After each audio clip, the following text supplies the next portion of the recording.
Hey, mortgage brokers and loan officer, how's it going? I hope you're doing well. Hope the market is treating you well. So, this is a video that is going to save you hours every week. Because today I'm going to break down exactly how to pre qualify leads before you even call them so that you only talk to serious and ready to go buyers. And this is the exact method that we use inside our system for our clients. And it has helped our clients to go from chasing leads to closing deals with just a little smart move. So, before diving in, let me just ask you an interesting question. How many times have you gotten excited about a new lead only to get ghosted? Or even worse, get them on a phone and realize they're 6 months out, or bad credit, or no job, or just shopping rates. And here's the truth, not all leads are created equal. If you're calling every lead without filtering them first, you're spending 80% of your time on people who will never close. And that's burning you out. And this is what I call a lead roulette. You're just spinning the wheel and hoping you land on someone good. That's not a business, that's a gamble for sure. And here's one more truth for you, 78% of mortgage leads never convert. Only 27% of loan officers follow up more than once. And most of the mortgage pros I know, or the statistics says, waste 10 plus hours a week on dead leads. And that leads us to thinking, what does actually pre-qualify mean? So let's define it. Pre-qualifying leads means gathering key buying signals and criteria before you even pick up the phone. Think of it like a triage. You're sorting through your leads and separating the tie kickers from the action takers. And here's what I think that you need to know before you call them. The first point is, are they buying in the next 30 to 60 days? You need to know how soon they're planning to buy, because if they are like 6 to 12 months out, they're not ready, they're just browsing and wasting your time, that's it. The second point is, do they have a stable income or employment? You don't need a pay stubs yet, but you do need to know whether they are employed and not jumping jobs, and that's going to be a deal breaker later. And the third and most important point, what's their credit range? You don't need the exact number, of course, just a ballpark. You want to know like if they're like in the 700s or the 500s, because that changes everything. And the fourth point, have they spoken to other lenders? This tells you two things. First, are they serious? And the second, or are you competing? If they've already talked to 3 other lenders before you, they're just shopping rates and wasting your time and energy, and you don't need these type of borrowers for your mortgage business, of course. And the final point is, do they understand the process and the timeline? If they think it takes a week to buy a house, they're just gonna freak out halfway through. You need to set expectations up front.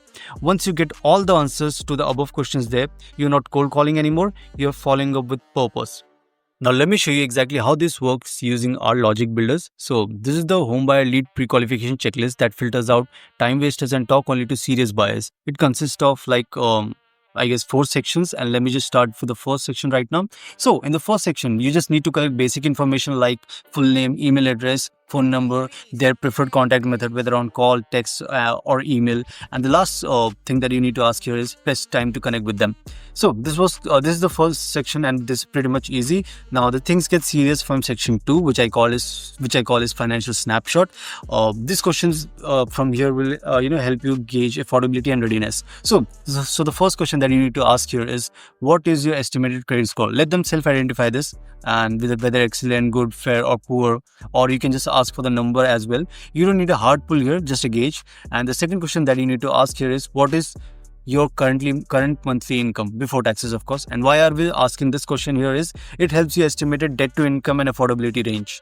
And the third question that you need to ask here is, do you have fund set aside for a down payment? If they say yes, ask them how much. Even like $5,000 can tell you like whether they are serious or not. And the last question in the section 2 that you need to ask here is, are you currently employed or self-employed? This gives you an insight into how their income is structured, and whether like extra underwriting will be needed or not. So this was section 2 completed, and now let's move to the next phase, that is section 3, which I call is home goals and timeline. So this section will help you identify urgency and property preferences. Starting with the first question, you need to ask here is, are you a first-time home buyer or a current homeowner or an investor? This tells you their experience level and also helps you tailor your message. And the second question that you need to ask here is, what type of home are they really looking for? Because you need to get you need to know like what type of property are they really looking for, whether it's single family, condo, or multifamily. This can also help you pre-match with programs or partners. And followed by the third question, where are you looking to buy? City, state, and zip code. This narrows down market market conditions, pricings, and loan availability. And the fourth question that you need to ask here is, what is your ideal purchase price range? Their range helps you align expectations and offer realistic solutions. And the last question in the section 3 that you need to ask here is, when do you plan to buy? This is the most important part. If they're buying soon, prioritize them, and if not, add them to the nurture list. Now, this was the end of the section 3. Now let's move to the last section, that is section 4, which I call is commitment filter. And only serious leads move forward till here. And the first question that you need to ask here is, have you got a pre-approved or not? If yes, fantastic, you're halfway there. And if no, you know where to guide them the next. And the second question here is, are you currently working with another mortgage broker or agent? Now, this question will tell you that if you're competing or stepping in clean. And the last question that you need to ask here is, are you available for quick 15-minute discovery call if you find you're a good fit? If they say no, that's a red flag. I must say, like, you're not in a convincing business, you're in a qualifying business. Remember that, of course. And now this is it. This was the 4th section explained to you. And let's move to the next part of the video, which is qualification score. Once someone fills out this form, your job isn't done yet. You still need to score them internally, and here's how we break it down on the basis of credit score, income, down payment funds, buying timeline, and commitment level. You can assign points to each, let's say 1 to 5, and add up the total. If they score above a certain number, let's say for example 18 out of 25, you book the call. And if not, put them into an email nurturing sequence that educates them until they are ready. And now from here, your system should auto sort all the leads based on the answer that you have received from your leads into the tags as hot, warm, and cold. Hot means ready now, warm means needs a little bit of nurture, and cold means not qualified. That way your CRM automatically prioritizes who you should be calling today versus who goes into the long-term drip campaign. And before you go on call with them, your system should send out a quick video or an email introducing you, educating them, and confirming their info. By the way, if you don't have a winning system, you can just book a call with us. I know that was a very shitty pitch, but yeah, let's move. So by the time you speak, they already know your face, your process, and they're expecting your call. And once you have their information, the first call changes completely. It's not like, hey, I saw you filled out a form, what are you looking to do? It changes to like, hey Sarah, I saw you looking to buy in the next 60 days and your credit score is around 700. Is that still accurate? Boom. You're starting with clarity, confidence, and context. So now let me just show you one of our client's live landing page that we have designed for him.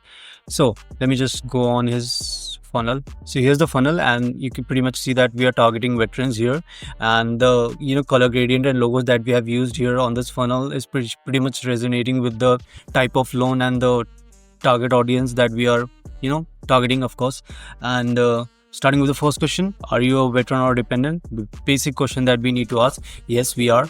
And select your military branch, Army, Navy, Air Force. Let's go with Army. And do you currently rent or own your own? Let's suppose rent. And what is your current monthly housing payment? Let's suppose go with third option. And what is your you can type anything, they will type their city and states, of course. And the next question is, when are you planning to request your $0 down VA loan? Let's suppose in 1 to 2 months. How much would you like to borrow? Let's suppose we go with fourth option. As you can see, you have got then, what is your credit score? Let's go with good. So you have got an idea how to, qualify your leads. I will not like to make this video long. So yeah, let's get back to the docs again. And now here's the benefits of this approach. When you use a pre-qualification checklist like this, here's what happens. Your calendar fills up with serious buyers, and of course you waste less time chasing unqualified leads, followed by you build more trust with people, because your process feels more natural, professional, and structured. Basically you build more trust in comparison to your competitors in the market. And now imagine doing this at scale with right automation. You can pretty much qualify hundreds of leads a day without lifting a finger, followed by you only talk to top 10 to 20% that are most likely to close. And of course your calendar fills up with real appointments and not maybes. And that's what exactly our clients are experiencing with us. Just a small CTA from my side. If you want to stop wasting time on bad leads and start closing more deals and build a predictable pipeline, you need a real system. Click on the link down below to book a free strategy call for yourself to get that real system. Till then, keep hustling, and I'll meet you in the next video. Bye.